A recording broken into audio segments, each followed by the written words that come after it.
case you missed it last week, here's a look back at exactly what happened on Graveyard Carz. Marty Feldman, Young Frankenstein. Always wanted to do that. Last time, Mark gave us the grand tour of a 1970 burnt orange Challenger RT SE and revealed the fully restored 1970 plum crazy Challenger RT. This time, work ramps up on our 1970 Tribute Superbird. And just when things couldn't get more stressful, a 1968 GTX owned by none other than Chris Jacobs of Overhaulin fame, to be restored in time for SEMA, 60 days away. They're coming to get you, Barbara. The unburied dead are coming back to life. I'm Mark Warman, and together we bring dead muscle cars back to life, to exactly the way they were on the day they were born.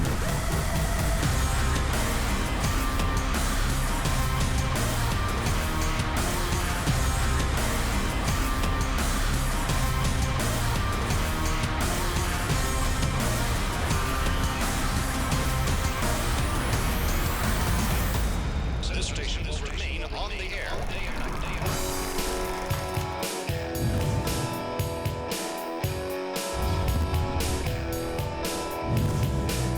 Right now I'm working on the 70 Superbird Tribute car. I'm getting ready to install the quarter glass. There's some difficulty, usually installing the quarter glass. Of course, whenever you drop the mechanism down into that channel, you got to be really careful not to scratch the paint.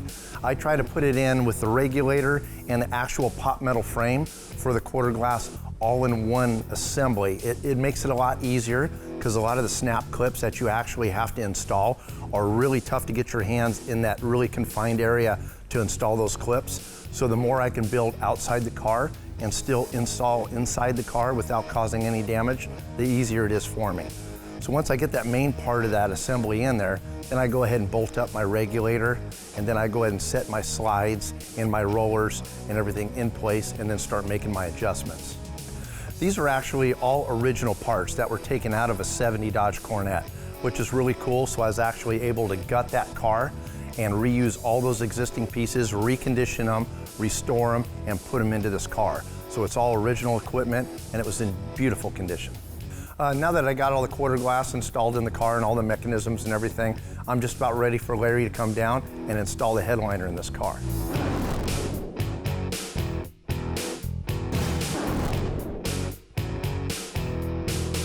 One of our good clients with a 70 Cuda, if you recall, it's the Cuda that we had the sabotaged engine on, came to me recently and asked if I'd help him sell his car. He's getting ready to move to the Philippines.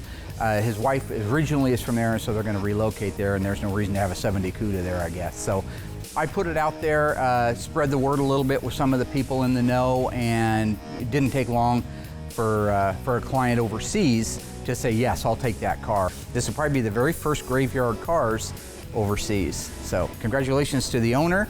Gonna have a lot of fun with it. What a great little car though. It turned out so nice. I mean, it needed a lot of work. That car had every panel you can imagine done to it. Had the roof interstructure, the quarters, rails, frame, floors, just about every panel done to it. But the guys did a good job. I'm learning a lot about the overseas market. Apparently Mopar's is one of the most collectible cars over there. I think part of it is they're the coolest cars on the planet. I've always said that, right? But also the fact that they didn't have many exported over there. I suppose some of them showed up if you were in the service maybe and you were stationed over there. One might have got exported over there, here and there. I've seen some metric versions of the Rally instrument cluster, which is really cool. It's in kilometers. So if you ever get a chance to take a look at one of those online, that's a really neat, that's a rare part right there. But this one was born and bred in the USA. It just happens to be going abroad for a very nice client. Go Rooster, go Rooster. I call him the Rooster because he used to be red like a rooster. He had red hair. He's not a rooster anymore, but I still call him the Rooster. Looking good, Roost! And the only thing I thought about later on this particular car is, remember, Chrysler puts the Pentastar on only one side, what we call the curb side. You're walking down the road, car's parked up against the curb, you look at the right-hand fender down low, there it is, there's your Pentastar. Now it's going overseas, where they drive on the wrong side of the road. So they're gonna have to take the Pentastar off, move it over to the driver's, to be correct for the area, and move it over to the driver's fender. Kind of a little piece of trivia there for you. This is what goes on up in here on a daily basis. Rooster and me used to do drinking together. A lot of drinking back in the 70s and 80s. It just explains sometimes you see that silly grin on his face. You know, Cousin Duct Tape, Cousin Dougie has gained a little bit of weight over the years. If you look at his pictures when he was like 16, it was like a toothpick walking around you, and then just splintered in the middle for the legs. Hey, the Rooster getting out, the Rooster getting out. Now it's a little different game. He's 56, 57 years old, so getting out of that car is a little more challenging. Mark? Yo! No. Yeah, I need an overhead lift now. Okay. Plus the fact that it's a done car. So you can't just stomp your foot in the middle of the seat or kick your foot over the top of the door or Dukes of Hazzard style. You actually got to be careful about it. But he did get out. It just took him a little while. Probably would have took me a lot longer. Okay, I got a noose inside. I could lift you out by your head if you want. That'll work. You know there's a little more room on the right side. Yeah, good luck in there, bro. Yeah. Wish you all the best in there. Why aren't you in there helping? I'm fat. I can't get in there. Why don't you go in there, Blubber? Where are we gonna get? No, I ain't doing that. Come on. You can't do that, you foolish bastard. Come on. Hang on, Mary. Hang on. Can you help me, Mark? I got her. All right, thank you. I got her, buddy. Thank you, cousin. I got her. Okay. That's as far as I can get in.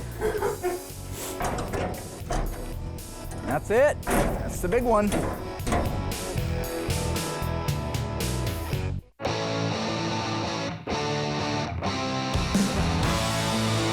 Larry's coming down to do the headliner. Headliner is very difficult to install. Larry's been doing it a lot of years, so he makes it look super easy. I myself have installed some in the past, and I'll tell you, hands up, they're very difficult to put in. It's actually easy to put all your bows in, hang the headliner, glue it in, but then it's all wrinkled, it's got seams in it, creases in it, and everything else. What you can do at home, which we do here, is I always lay out the headliner for a few days, sometimes a week, before we actually install it. And what it does is I lay it on the roof of the car, you know, pending that it has a vinyl top, and it just lays out. And with the heat in the shop and everything else, it just kind of lays that vinyl down. So the more creases you can actually take out of that vinyl, the easier it is to stretch them and to take those creases and seams out when you're installing it.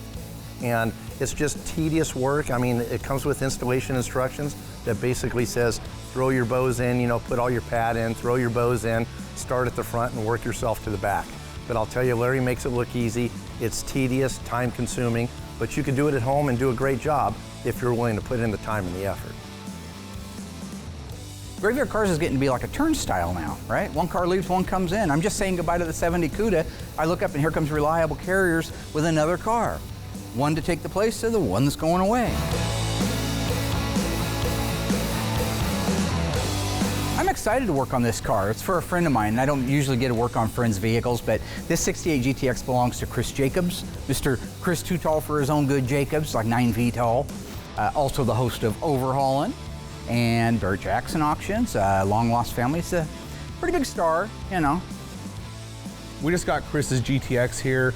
I helped Mark get the whole thing unloaded. I haven't looked at it too much. I know it's caught on fire. It looks like most of the damage was underneath the hood. We'll see when we get the hood off. But seems to be a good looking car. Inside's nice, outside looks good, but all in all, it looks like a good car.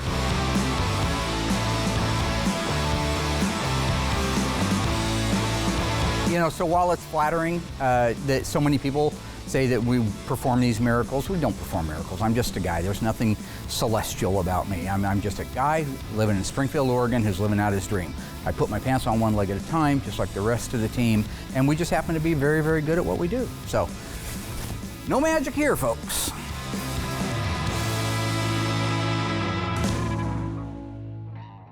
Stay tuned. Dave begins the final assembly on our tribute Superbird. Chris Jacobs stops by the shop and visits the graveyard. And later, Mark and the Ghouls dissect Chris's GTX and assess the damage to Chris Jacobs' car.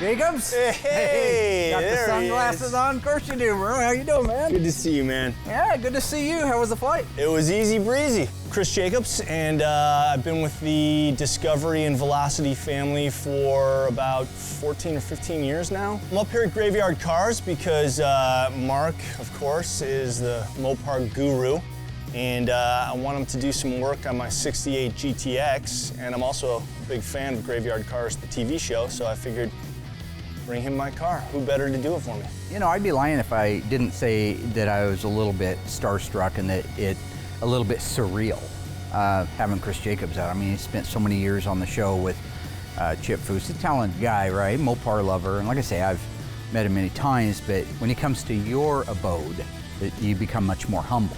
And I'm pretty thrilled and I'm pretty flattered that he chose us to do the work on his car. Look at that, There's she your is. baby, it's back. I told you it got here safe yesterday. So good to see you again. Yeah.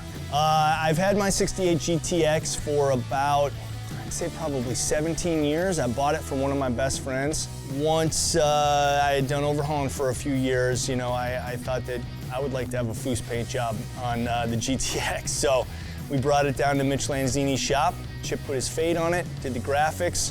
Mitch shot the black.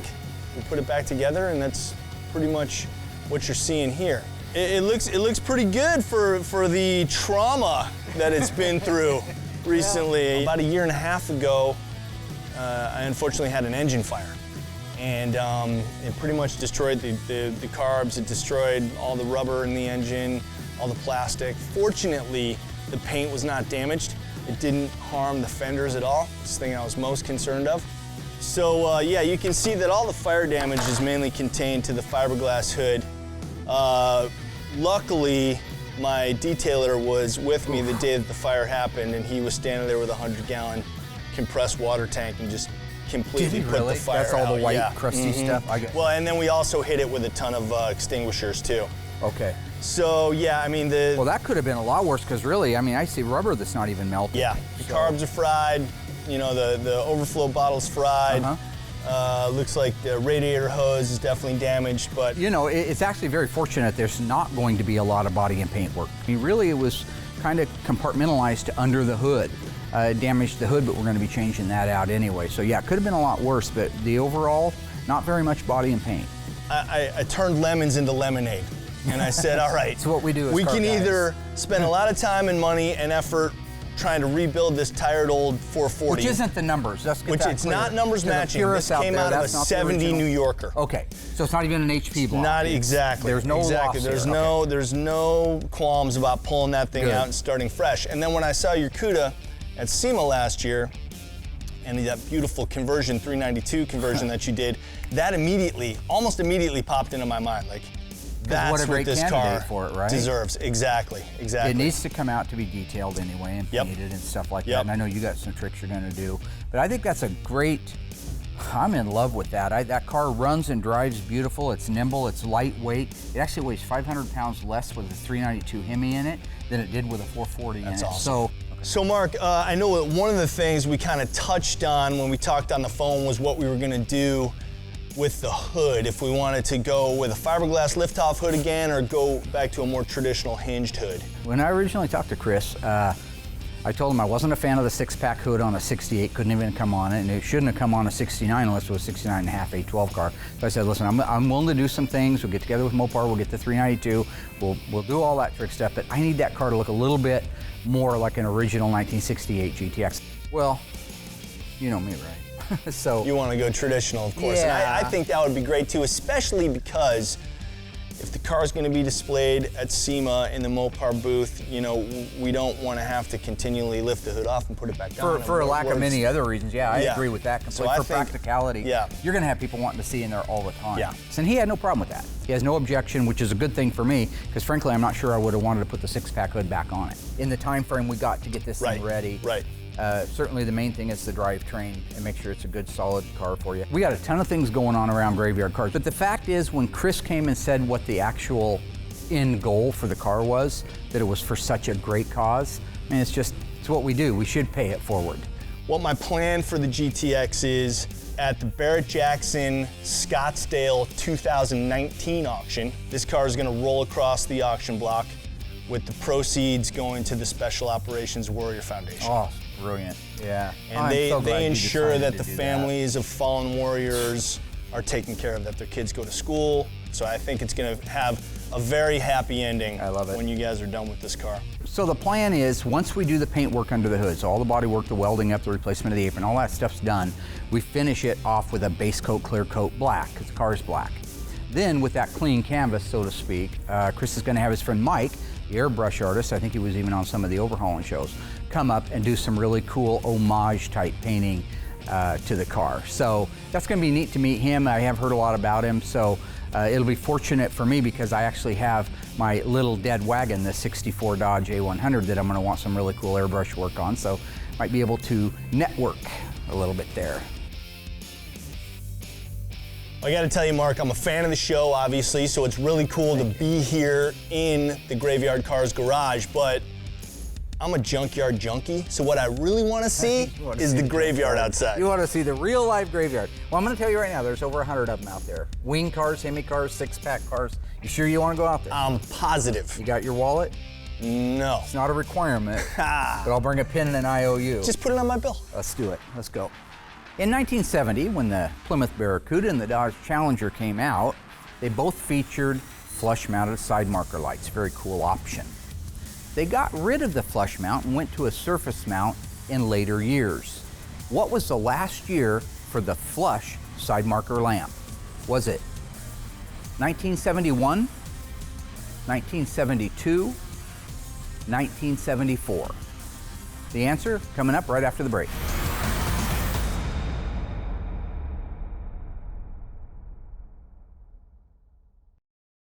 Okay, ghouls, what is your answer? What was the very last year that the cool flush-mounted side marker lights appeared on our Barracuda and our Challengers?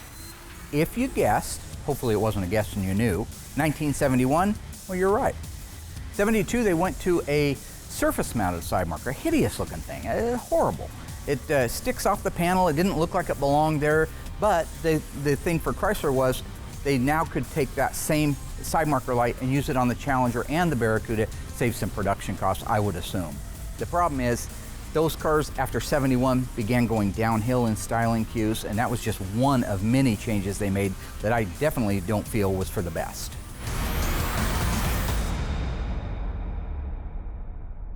You couldn't get the GTX anymore, but you could get it as an option package on the Runner. Exactly. So there's one that's just really cool. Get a 440 with an air grabber and a 4-speed. I mean, my gosh, what a neat machine that would be. That front end just you love it, huh? captures me. I love it. That's great. Very affordable. And that's a 71? That's a 1, yeah. Yeah, That's kind of what I've seen what I got my eye on too. You know, because like, you know, of course we talk about the AAR Cuda, and I would love to have one day, but you know, it's 100 priced out, exactly. But a 71 Roadrunner is certainly well within. I guarantity you could end up in that real Here's good. a Daytona. Yep, here's a beautiful original, all original paint. Survivor Daytona. Well, it's not it's a Survivor, meaning it needs restored, but it's still pretty. But it's, I mean, original paint. They're only original once. They are. Look at the interior. We're to the point in the build on the 70 Superbird Tribute car where we're actually able to put the wing on. Really excited to actually see the wing on the car. Totally makes the car, you know, besides the nose. And so I went and grabbed Ryan from the body shop. All right, man. I'll feed it while you balance her. He pre-fit the wing and everything when he was actually doing all the body work on the car. So he's got a particular way that he wants it installed, and we're gonna put it on right and see how it looks. Yeah, it's all new to me. I haven't done one of these yet, so. Okay, I got it. All right. If you just got one snug, it'll hold. Now we can do the. Okay. Okay, and you remember this thing goes curved down, or? Yes. Okay. Goes this way. All right. So. Which is the glue? Does it matter which side? Your side. You want sharp end or fat end? See the swoop here? Oh, gotcha. Yep. For those people that didn't think this wing was adjustable, it is adjustable. Some people think that the wing on the Superbird and the Daytonas were adjustable, and some say they weren't. I actually called Tony and asked him this question here a while back, and the wings are just like the NASCAR versions where they actually are adjustable. There's a big Allen bolt in there that you actually loosen and the wing will pivot. You could pivot this thing whatever way you want it, create more downforce. And once you pivot it to where you want, you can actually lock it down. So it'll pivot either way. It's got a pretty good full motion in it. It's got all the extra framework built into the actual trunk to support the actual wing. So the wing's not just sitting on the quarter panels, it's actually got a whole frame unit built in that's welded to the trunk extensions that stiffens that wing. So this thing was basically built for speed and built for downforce and built for strength. Now the only difference that Tony told me between the NASCAR versions and the actual production versions is a cable. So if something were to break apart, it would keep those pieces from flying all over the place. There was actually a cable holding all those pieces together. You go ahead and run that one, just snug it because it's adjustable. We get them up flush, then we'll know we're good. Now here's something very interesting, and you know, if you're a true Dukes of Hazzard nut, you'll know that the General Lee was a 69 and this is a 68. Oh, yeah, somebody did this one. Well, the one we just finished last season, yeah, that was a 70 that the guy had built for the movie, and it just changed out the side markers and the grill and the tail lights to make. Most of those cars were not 69s. No. They were represented to be a 69, but the model years just they changed the grills, they changed the side markers, they changed things out to make it look like it. And wreck them. Oh, an hour, there you go.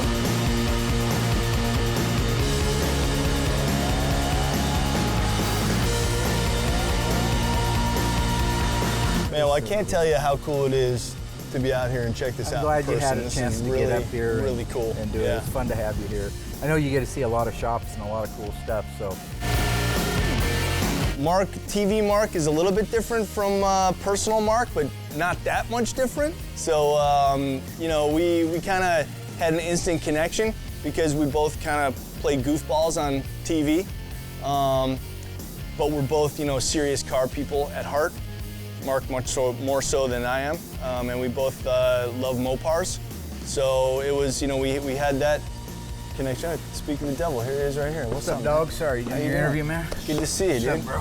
What's happening? You look different. I'm wearing a hat. Don't usually wear one. What's up, man? Something else though. You look. Yeah, it's just. Oh, yeah. Well, yeah. I was gonna say you look taller. What, these? And who's this on your shirt there? That's me. It is? Yeah. It's a handful of guys in the world. Yeah. It's humble. Yeah. Wearing a t-shirt with your own quote on it. I gotta try that, man. Nice tan. It's good. Thanks, man. Yeah. What's up, dog? Not much, dude. It's good to see you. Chilling. Yeah, just That's what we call it, kind of chilling out. You just kick it just a little. Oh my God. There you go. Yeah. We'll kick What's up, it like man? that. You want it like that? That's how you. You want it like that? Like that.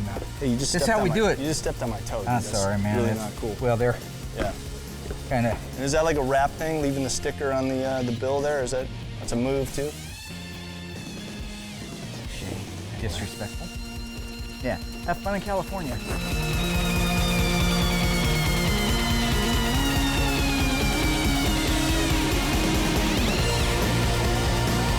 Now that Ryan and I got the wing all installed on our 70 Superbird, it looks amazing. I just saw the 68 GTX of Chris Jacobs actually coming to the shop, so I can't wait to dig into that, start getting that tore down, and get that old engine out of there. Got my Crackshot team here. We're getting ready to disassemble Chris Jacobs' car. That's the 68 GTX in preparation for the 392 crate engine that we're putting in, and eventually here in the next few weeks, having this ready to go down to SEMA. So I got Alyssa with me. Dave. You're welcome. Oh, you're welcome. Yeah, couldn't do it without her. Coming up, Dave continues to finish the assembly on our Tribute Superbird, and the ghouls begin the disassembly of the engine compartment to fast-track its restoration.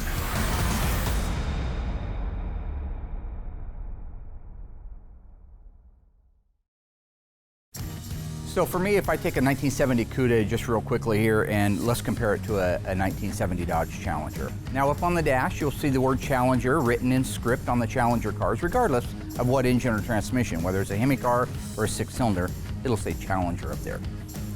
Your Plymouth Barracuda, it'll also say Barracuda up there, even if it was a rare Hemi Cuda model, which by the way is a model on its own, or if it was a 446 barrel or a 340 or a slant 6, it would still just say the word Barracuda.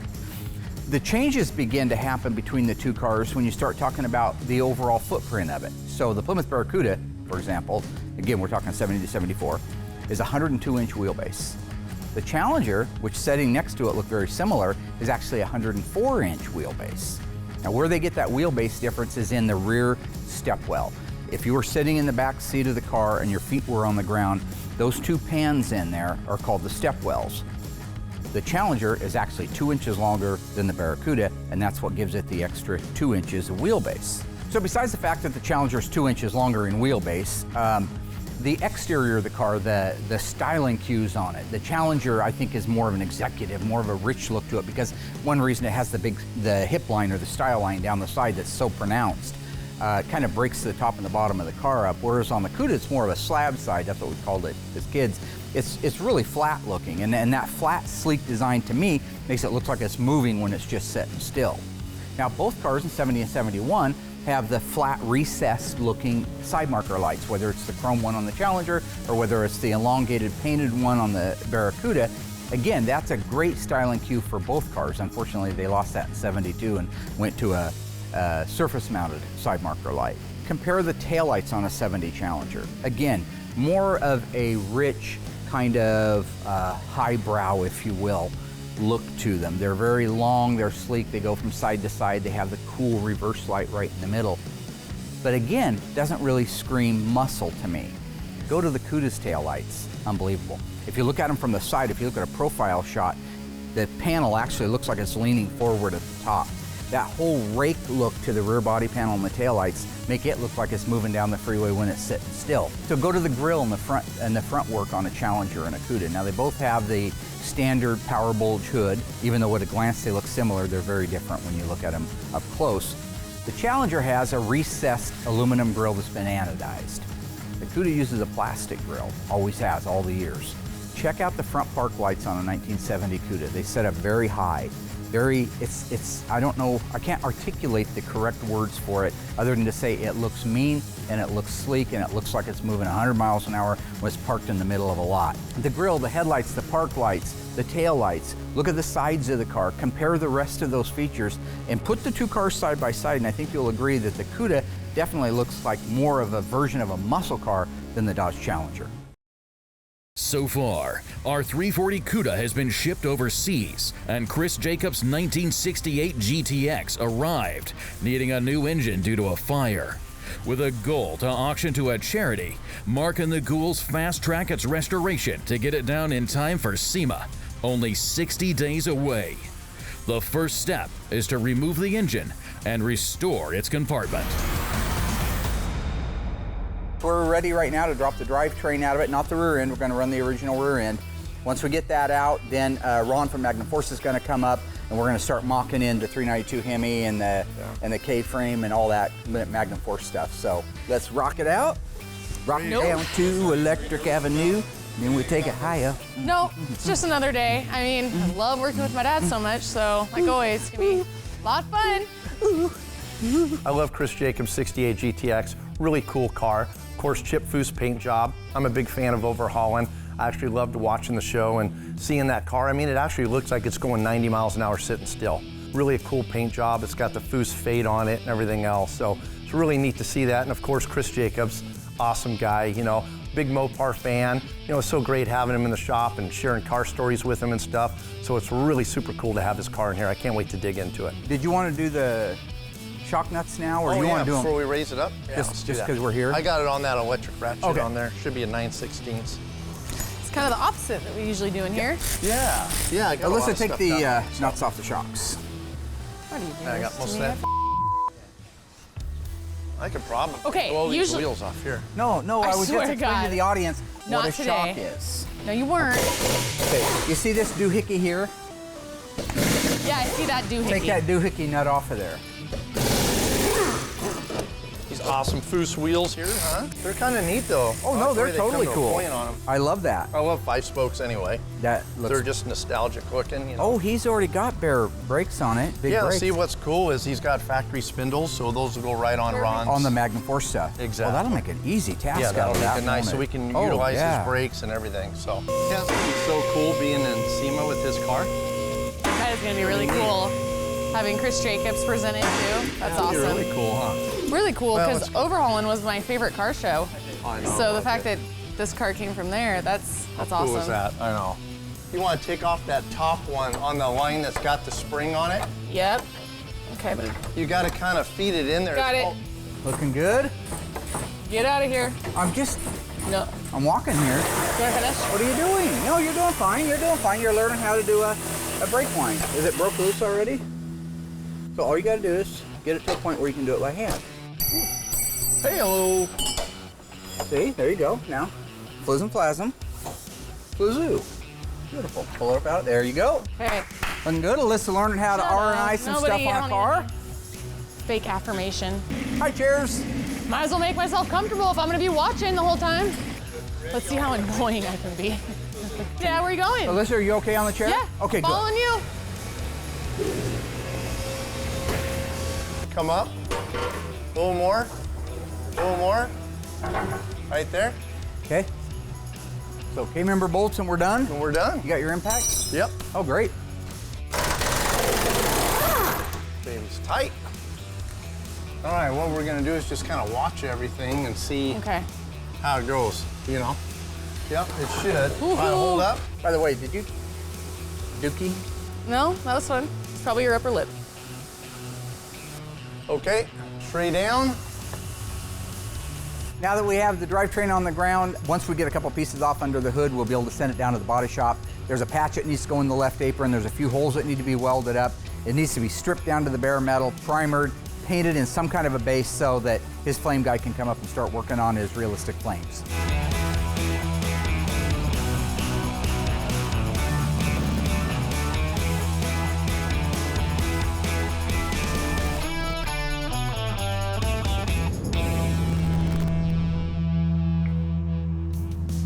So right now I'm going to head in the reference room and give Mike LaValle a call, figure out exactly when the good time for him to come do his graphics.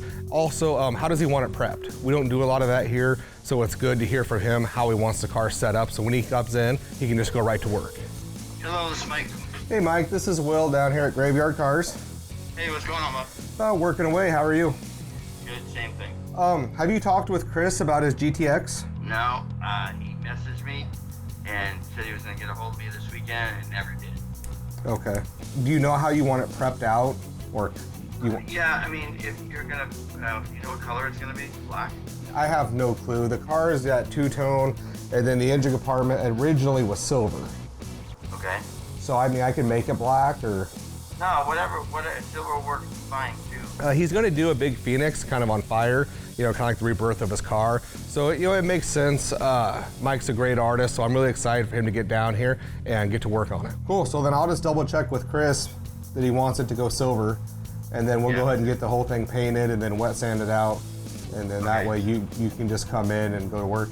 That would work for me. I could leave on a Friday, and paint on a Saturday, come back on Sunday. Okay, cool. Just between you and me painters, okay? Black or silver is fine with me, doesn't matter. Okay. Nobody wants to have to come in and work on a weekend, but if it helps get the job done quicker, get the car off to SEMA, and it helps us coordinate with another artist, then I have no problems at all coming in on a weekend. I'll get it done for you. All right, boss, thanks. Thank you. Bye. Weekends. In 1967, Dodge introduced the famous RT. It was to represent the performance version of their cars. They still use it today. True or false? RT stands for rally type. Stay tuned after the break and I'll give you the answer.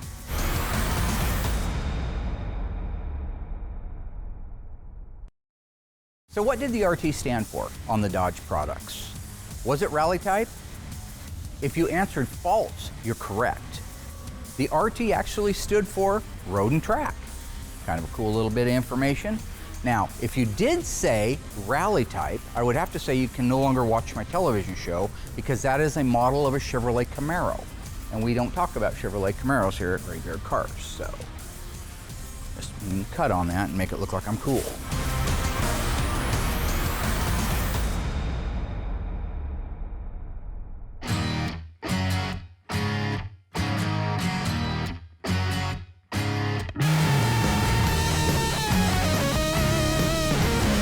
So right now, I am just finishing a text with Alyssa. I let her know that the order is in from AMD on the 71 Challenger. This is John Buck's car. And that she needs to get going on getting the parts checked in. It's very, very important. It's kind of fun being able to text with her back and forth, because it used to be that she would, it's a shame. It used to be that she would take forever, right? I sent her a text and I never hear back. Now she's just right back on it and it's like, yes, sir, is there anything else you need, sir? It's like, finally she's treating me like a boss, right? So it's respect. It's one of those things that it's not given out, you earn it, all right? So. With age comes wisdom.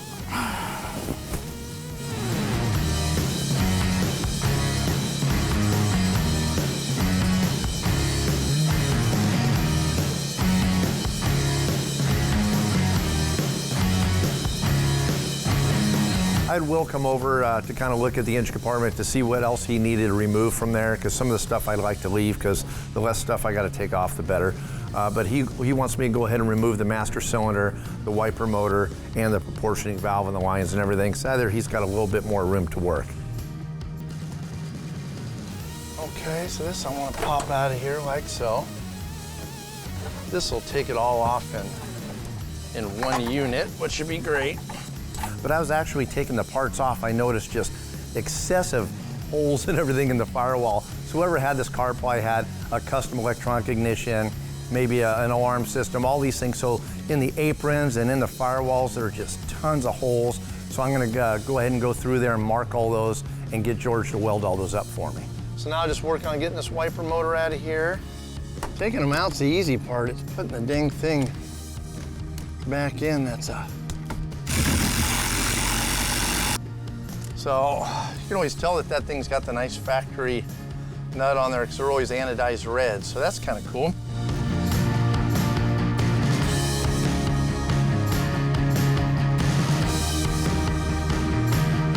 I'm getting ready to start work on Chris Jacobs' GTX.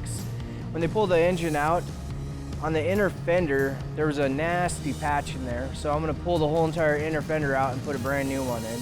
So I figure I'll drill out the spot welds on the old inner fender and slap the new one in there and hopefully have it back to Will in a couple hours.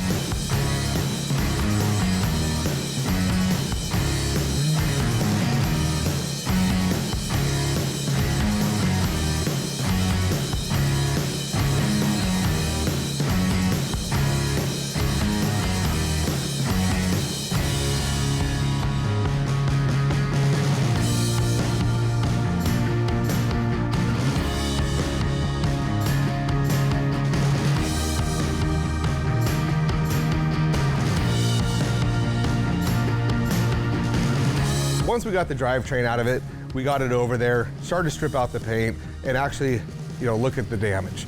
There were some little rust repairs that we did, not a big deal, but you don't want to paint over anything that's even questionable. So I found it was just safest. I just stripped the whole thing down to bare metal, primered it, painted it black, wet sanded it down. So that way when Mike comes in, he's got a nice surface to paint on top of the fact that I prepped it myself, so I know it's going to be good 20 years from now.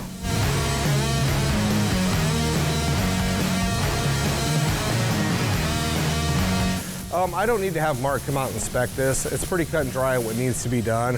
It's pretty simple. The paint blistered. I have to peel all that back, get a nice coat of primer on it. Once that primer's done, I'll be able to go over it with the single stage black. So there's really nothing for him to look at or even look over on the whole job, actually.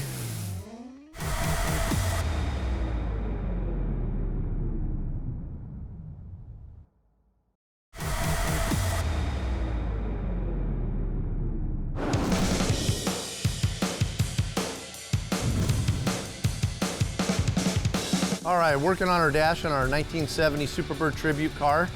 I already got kind of a little bit of a jump on it. As you can see, I actually already have the glove box door on here.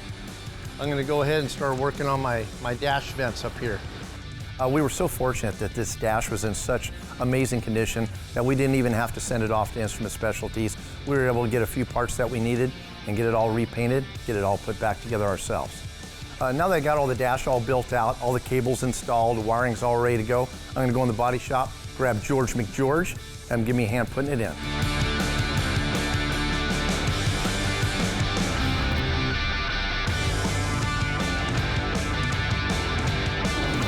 It's been such a productive week on the 70 Superbird car. I mean, we've just been flying along. I was able to get the dash installed, all the quarter glass installed, all the regulators and everything in those doors. Actually worked around, got the wing on, Wing looks amazing, and then built out the whole back end of the car. I mean, right now it just looks like a Superbird. I feel so relieved. It's such a productive week. It doesn't happen all the time, so whenever I get it, I love it and I'll take it.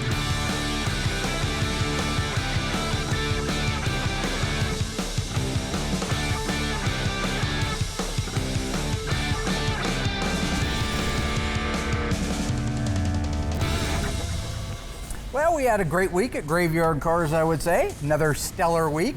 Our Superbird got the glass put in it, quarter glass.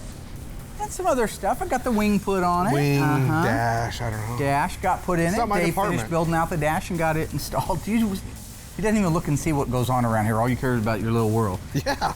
Speaking of your little world, he did okay down in the body shop. I do okay every week. By Curious George, got the left apron replaced on Mr. Chris Jacobs' 1968 GTX. And then you, I noticed, hustled, which we needed to this week, and got the engine compartment all prepped out. Just like every other week.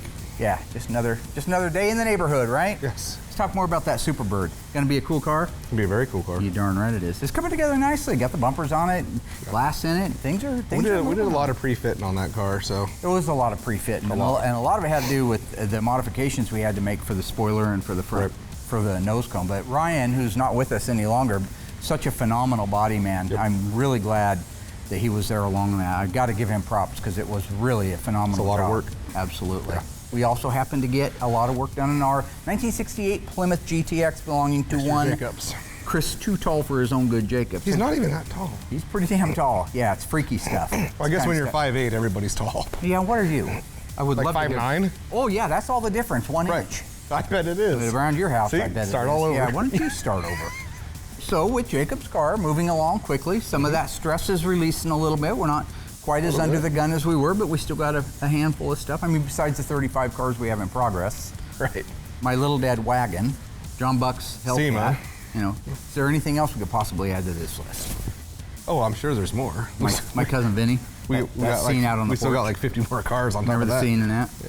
When Marissa Tomei's wearing that bodysuit out front. We also got Bob biological clock. We got rid of Bob Moore's car. We loaded that up. That's overseas now. Yes, our 1970 Cuda is bye-bye, no longer. The warranty is now over, my friend. We do not warranty things in Switzerland, so glad it's gone. Adios. What if he's a fan of the show? He's a fan of the show. He's a good guy. The guy that bought it, he sent us some Switzerland handmade amazing chocolates. Absolute. Did you have any of those? No, but I bet you did. Yeah, I did. What about it? I would just say that. I can outrun you, jump you, I can out-ski you, I can out-basketball you. Let's not get too crazy. Okay, well, I could outrun you. I could do more push-ups. Yeah. That's true. That's what we broke it down to.